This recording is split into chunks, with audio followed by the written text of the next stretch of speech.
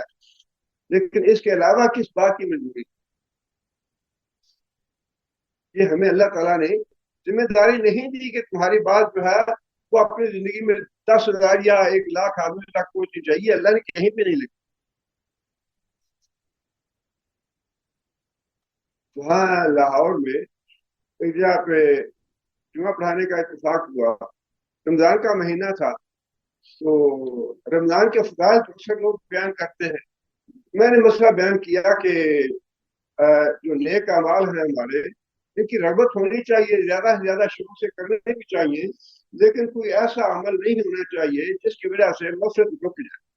بعض اعمال ایسے ہیں جن کے ہوتے ہوئے انسان کی مغفرت ملک ہو جاتی ہے، رک جاتی ہے، معاف نہیں ہوتے۔ مثال کے طور پہ قرض ہے، جب تک انسان کا قرض ادا نہ ہو انسان کے نیک اعمال کا اجر و ثواب رک جاتا ہے اور دیا نہیں جاتا جب تک قرض ادا نہ ہو۔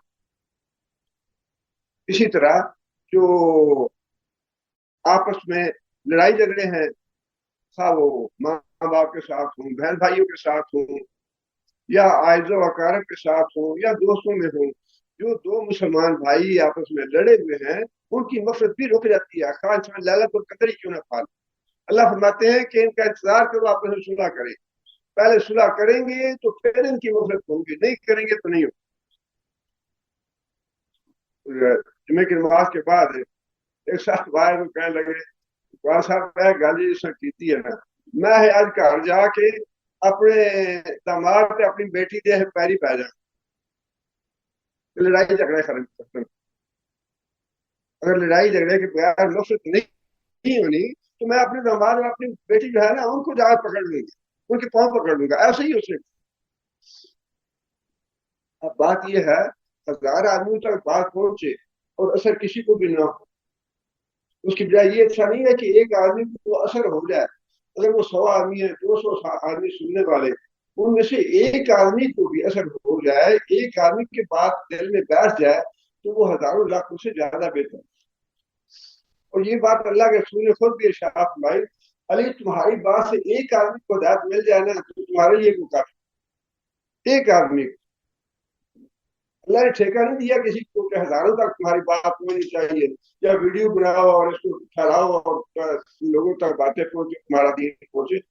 اللہ کے رسول نے، اللہ تعالیٰ نے خود حضرت ابراہیم علیہ السلام کو گھر بنانے کا حکم دیا، گھر بنا لیا، فرمایا کہ ابراہیم تو اور لوگوں کو کہ حج کرو آگے۔ یا اللہ یہاں میری بات کون سنے گا؟ صحرا ہے، ڈیزرٹ ہے، کوئی بندہ نہیں ہے، کوئی سننے والا نہیں ہے، میری آواز کہاں تک جائے گی؟ نہ لاؤڈ اسپیکر تھا، نہ ٹیکنالوجی تھی، نہ کیمرے تھے، نہ ویڈیو تھے، نہ یہ اس طرح کی چیزیں تھی۔ اللہ نے فرمایا کہ ابراہیم آواز دینا تمہارا کام ہے، بات پہنچانا تو میرا کام ہے، بلانا لوگوں کو لانا وہ میرا کام ہے، وہ تمہارا کام نہیں ہے۔ یہ جو ہم نے اپنے آپ پہ مجبوریاں بنا لی ہیں نا، یہ مجبوریاں ہماری ہیں، اللہ کی نہیں ہے۔ یہ تو دیکھیں گے نا جب اللہ کے جا کے کہیں گے کہ یا اللہ مجھے مجبوری تھی کہ میں 10 لاکھ آدمی کو بات سنانا چاہتا تھا اور وہ تو بغیر تصویر کے اور بغیر ویڈیو بنا کے جاتی نہیں تھی، وہ پھر دیکھیں گے کہ اللہ تعالیٰ کیا جواب دیتے ہیں۔ یہ جو ہماری مجبوریاں ہیں نا، یہ مجبوریاں اللہ تعالیٰ کے ساتھ معاملہ رہنا چاہیے سیدھا سیدھا۔ جو مجبوری پھر واقعی جتنی مجبوری اللہ نے بتا دی نا کہ سور اتنا کھانے کی اجازت ہے جیسے تمہاری زندگی بات، اگر مر رہا ہے انسان اور کھانے کے لیے کوئی چیز میسر بھی نہیں ہے، اس حالت میں اجازت ہے کہ حرام چیز کھا لو اتنی جس سے تمہاری جان بچے۔ جتنی مجبوری کی اجازت ہے وہ اللہ نے دے دی، اب اگر اس سے زیادہ آدمی لیتا ہے تو پھر اس اجازت کو دے گا۔ اس لیے اللہ تعالیٰ نے یہ بات ارشاد ہے کہ اگر کوئی آدمی آ کے یہ کہتا ہے آپ سے یا رسول اللہ مجھے مجبوری ہے، گھر میں فلاں کام ہے، یا میرے گھر میں کوئی کام کرنے والا نہیں ہے تو مجھے اجازت دیں، اللہ نے فرمایا کہ آپ محمد صلی اللہ علیہ وسلم آپ جسے چاہے اجازت دیں، جسے چاہے اجازت نہ دیں، اور جس کو اجازت دیں اس کے لیے بھی اللہ سے معافی طلب کریں۔ اگر اس کی واقعی مجبوری نہیں تھی اور اس نے اپنے طور پہ مجبوری کہہ کے اجازت لے لی، تو پھر اللہ سے دعا کرو کہ اللہ اس کو معاف کرے۔ معاملہ بڑا سنگین، نبی صلی اللہ علیہ وسلم کا معاملہ جو ہے نا بہت سنگین ہے، کہ نبی صلی اللہ علیہ وسلم نے کوئی بات ارشاد فرما دی اور اس کے بعد انسان اس کو ایک کان سے سنے دوسرے سے نکال دے یا اس کی پرواہ نہ کرے، اس کی اجازت نہیں۔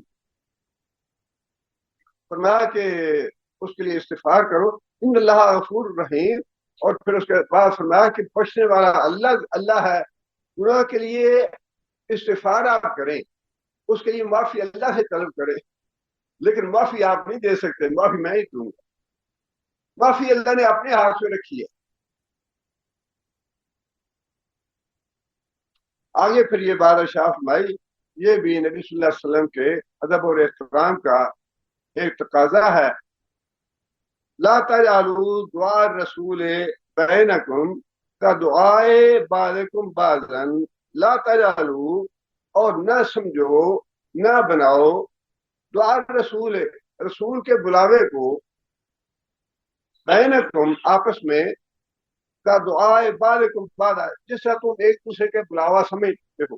مطلب یہ کہ نبی صلی اللہ علیہ وسلم نے بلایا کسی کام کے لیے، کسی مشورے کے لیے بلایا کسی آدمی کو، نبی صلی اللہ علیہ وسلم کے بلانے کو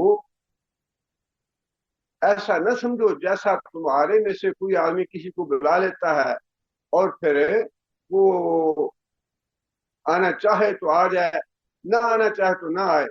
فرمایا کہ نبی صلی اللہ علیہ وسلم کا بلانا جو ہے وہ کسی عام آدمی کے بلانے جیسا نہیں ہے۔ نبی صلی اللہ علیہ وسلم تو حق اور باطل میں فرق کرنے والے، جنتی اور جہنمی میں فرق کرنے والے، تو نبی صلی اللہ علیہ وسلم نے فرمایا کہ میری مثال جو ہے نا وہ ایسی ہے جیسا کہ ایک آدمی نے گھر بنایا اور گھر بنانے کے بعد اس میں کھانا تیار کیا، اور پھر اس کے بعد ایک آدمی کو، بلانے والے کو بھیجا کہ جاؤ لوگوں کو بلا کے لاؤ، اس گھر میں انٹر ہوں اور اس گھر میں آ کے کھانا کھائیں۔ فرمایا کہ وہ گھر بنانے والا اور کھانا بنانے تیار کرنے والا وہ تو اللہ کی ذات ہے۔